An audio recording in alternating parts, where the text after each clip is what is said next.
اسی میں ایک چیز بدعت بھی آتی ہے۔ بدعت کا مطلب یہ ہوتا ہے کہ شریعت میں آپ مقاصد دین میں کسی ایسی بات کا اضافہ کریں اور اس کو مقاصد دین میں شامل کر کے آپ اس کو بتائیں کہ یا اس پر ثواب ملتا ہے، اس پر گناہ ملتا ہے، اور قرآن اور حدیث میں اس کی کوئی اصل موجود نہ ہو۔ آپ بتا دیں کہ یہ کام آپ کریں گے تو آپ کو ثواب ملے گا، یہ کام آپ کریں گے تو آپ کو گناہ ملے گا، حالانکہ قرآن اور حدیث کے اندر اس کی کوئی بات موجود نہ ہو۔ اب اس کو مقاصد دین میں شامل کر لیا جاتا ہے، کوئی ایسی چیز جو آپ دین میں ایجاد کر دیتے ہیں۔ حضور علیہ الصلوۃ والسلام نے فرمایا کل محدثۃ بدعہ وکل بدعۃ ضلالہ وکل ضلالۃ فی النار۔ ہر دین میں ایجاد کی ہوئی نئی بات وہ بدعت ہے، اور ہر بدعت گمراہی ہے، اور ہر گمراہی جہنم لے جانے والی ہے۔ حضور علیہ الصلوۃ والسلام نے فرمایا من احدث فی امرنا ھذا ما لیس منہ فہو رد۔ جس نے ہمارے اس دین میں کوئی ایسی بات اپنی طرف سے ایجاد کی جو اس کا حصہ نہیں تھی، وہ مردود ہے۔ اب ہم ربیع الاول کے اندر ہمارے ہاں بہت سارے ایسے کام کیے جاتے ہیں شریعت کے نام پر، عشق کے نام پر، محبت کے نام پر، جو اسلام کا حصہ نہیں ہے، اور پھر ان کاموں کے دوران بدعت تو الگ بات ہوئی، اس کے اندر بہت سارے کبیرہ گناہوں کا ارتکاب کیا جاتا ہے۔ مثلا مخلوط محفلیں سجائی جاتی ہیں، مرد اور عورت ساتھ بیٹھے ہوئے ہیں۔ اب ظاہر ہے ہم نے تو اگر عشق کی بات کرنی ہے، ہم اگر محبت کی بات کرتے ہیں، ہم اپنے آپ کو حضور علیہ الصلوۃ والسلام کا امتی قرار دیتے ہیں، حضور علیہ الصلوۃ والسلام نے تو اس سے منع فرمایا۔ اب موسیقی پر، میوزک پر اور گانے بجانے کے آلات استعمال کرتے ہوئے حضور علیہ الصلوۃ والسلام کی نعتیں پڑھی جاتی ہیں۔ حضور علیہ الصلوۃ والسلام نے فرمایا کہ مجھے دنیا میں اس لیے بھیجا گیا کہ میں موسیقی کے آلات کو توڑ دوں، اور ہم حضور علیہ الصلوۃ والسلام کی نعتیں، آپ کی مدحت انہی آلات کے اوپر کریں، انہی سیرت کے نام پر محفل ہو، نعت کے نام پر محفل ہو، اور اس کے اندر اتنے سارے گناہ کیے جا رہے ہوں۔ اب ظاہر ہے کہ یہ انسان کا جی چاہتا ہے، انسان یہ چاہتا ہے کہ میں اس طرح کے کام کروں، اور شریعت یہ چاہتی ہے کہ آپ اگر حضور علیہ الصلوۃ والسلام سے محبت کے مدعی ہیں، آپ دعویٰ کرتے ہیں عشق کا، محبت کا، تو آپ اتباع کیجئے۔ حضور علیہ الصلوۃ والسلام کی سیرت کو دیکھیے، آپ نے مکہ مکرمہ میں زندگی گزاری، مدینہ منورہ میں زندگی گزاری، آپ نے کس طریقے سے اپنی زندگی گزاری، آپ کے کیا اخلاق تھے، اپنے دوستوں کے ساتھ آپ کیسے پیش آتے تھے، اپنے دشمنوں کے ساتھ کیسے پیش آتے تھے۔ تو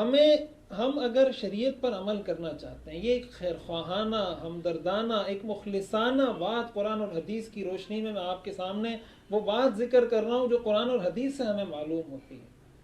ہم یہ فیصلہ کریں، ہم یہ سوچیں کہ ہم نے شریعت پر عمل کرنا ہے، اور شریعت ہمیں یہ بتاتی ہے۔ لہٰذا اگر ہم ربیع الاول میں حضور علیہ الصلوۃ والسلام کی سیرت اپنائیں، ہم یہ کوشش کریں کہ حضور علیہ الصلوۃ والسلام نے ہمیں کیا حکم دیا کہ ہمیں اپنوں کے ساتھ کیسے رہنا ہے، ہمیں غیروں کے ساتھ کیسے رہنا ہے،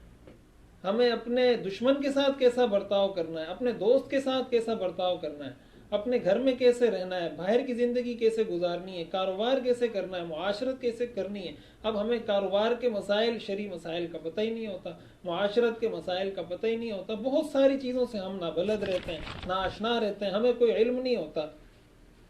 تو اصل چیز تو یہ ہے کہ ہم اتباع کریں،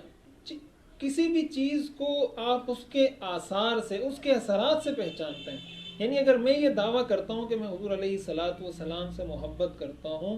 تو اس کی پہچان ہوگی اس کے اثرات سے۔ آپ میرے حلیے کو دیکھیں، آپ میرے کردار کو دیکھیں، آپ میرے اعمال کو دیکھیں، گفتار کو دیکھیں، باہر اور اندر کی زندگی کو دیکھیں، ہر شخص اپنے گریبان میں جھانک کر یہ دیکھیں کہ مجھ پر حضور علیہ الصلوۃ والسلام کی سیرت کا کتنا پرتو ہے، کتنا سایہ مجھ پر پڑا ہے حضور علیہ الصلوۃ والسلام کی سیرت کا۔ ان المحب لمن يحب مطیع، محبت کرنے والا شخص اپنے محبوب کا مطیع اور فرما بردار ہوتا ہے۔ آپ جب دیکھتے ہیں کہ لائٹ جل رہی ہے تو آپ لائٹ کے جلنے سے یہ اندازہ لگاتے ہیں کہ اس کے اندر پیچھے سے پاور آ رہا ہے، اب پاور آپ کو نظر نہیں آ رہا، آپ کو تو لائٹ جلتی ہوئی نظر آ رہی ہے، لیکن آپ اس سے اندازہ لگا دیتے ہیں۔ حضور علیہ الصلوۃ والسلام کا ایک حقیقی امتی، ایک حقیقی مسلمان کی شان یہ ہے کہ جب آدمی اس کے چہرے کو دیکھے، جب آدمی اس کے معاملات کو دیکھے، جب آدمی اس کے گفتار، اس کے کردار، اس کے اعمال کو دیکھے، تو وہ پہلی نظر میں یہ فیصلہ کر لے کہ یہ حضور علیہ الصلوۃ والسلام کا امتی اور حضور علیہ الصلوۃ والسلام سے محبت کرنے والا ہے۔ تو میری یہ گزارش ہے اس حدیث کی روشنی میں، یہ حضور علیہ الصلوۃ والسلام کا فرمان ہے۔ آپ نے فرمایا کہ اپنی خواہشات کو شریعت کے مطابق کرو،